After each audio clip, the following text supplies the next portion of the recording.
একেবারে আত্মীয় জায়গায় বানছি আমি নিজে। আচ্ছা আচ্ছা। কথা বলছো ওই যে হিন্দু বাড়ি ছাড়াইয়া যে খালি জায়গাটা না, ওই খালি জায়গাটায় হিন্দু ছাড়া পার হইয়া খালি একটা জায়গা ইয়াকুব মোল্লার বাড়ির সামনে।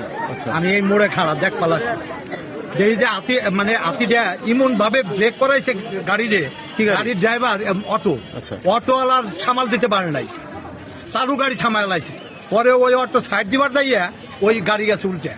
গাড়ি উল্টে যাওয়ার পরে ওই 4-5 মাসের একটা বাচ্চা, আরো 2টা বাচ্চা ছিল, 3টা বাচ্চা ছিল ওর মধ্যে, হ্যাঁ 5-6 মাসের একটা বাচ্চা, ওই অটো নিচে পড়ে গেছে, পড়ে মাথা ছেঁচে গেছে, কান দিয়ে রক্ত বেরিয়ে গেছে। এখন ওই মা ওরে বুকে নিয়ে দিচ্ছে দৌড়, হ্যাঁ হাসপাতালে। হ্যাঁ ও কিন্তু খেপে যাওয়া লাগছে, তোরা হয়ে যা। হ্যাঁ পরে শেষে আমি হাতি টান দিয়ে এই জায়গায় বাঁধছি, হাতি টান দিয়ে বাঁধছি, আগে ওরে বাঁধেনি, তারপরে মালিক পাবানি। যে মরে গেছে ওরা তার পান না, এবার ওর বাড়ি কোথায় তাও জানি না। কারণ মহিলা কান দিয়েছে দৌড়, ওরা আমি বললাম মা তুই হাসপাতাল নিয়ে ওরে তাড়াতাড়ি দেখ, এর মধ্যে হাতে আটকাইছি। দর্শক, হাতি দিয়ে চাঁদাবাজির ঘটনা অনেকবার হয়তো আপনি দেখেছেন, হয়তো আপনি শিকারও হয়েছেন। সড়ক দিয়ে হয়তো যানবাহনে যাচ্ছেন, হাতি রাস্তার মাঝখানে ঠেকিয়ে টাকা তুলছেন। তো এমন একটি কাণ্ডে এবার এক শিশুর প্রাণ গেল, আর সেটি ফরিদপুরের সদরপুর উপজেলার আটরশি এলাকাতে।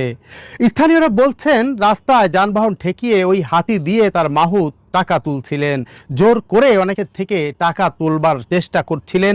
এমন সময় একটি যানবাহন থেকে যখন টাকা তোলা হচ্ছিল, পাশ দিয়ে আরেকটি যানবাহন সজোরে যাবার সময় আকস্মিকভাবে হাতিটিকে সেদিকে ঘুরিয়ে দেয়া হয়। তখনই দ্রুত গতির কারণে সেখানেই উল্টে যায় অটো বাইকটি, আর অটোর ভেতরে ছিল কয়েকটি শিশু।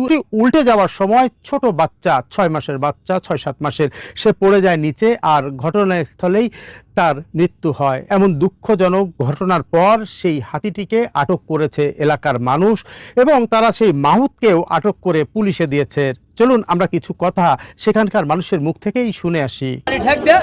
এই টাকা দেওয়াই দিয়ে দিয়েছে, ধাক্কা হালাইছে, রাতিতে গাড়িটা উঠে হালাইছে, বাচ্চাটা কলে পড়ে গেছে, মারা গেছে, এখন মাথা ফেটে গেছে, ব্লিডিং হইতেছে।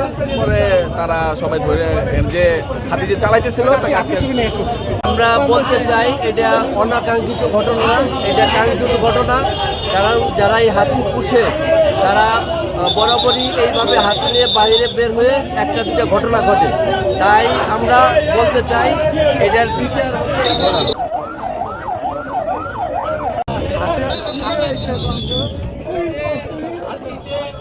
টাকা চাই।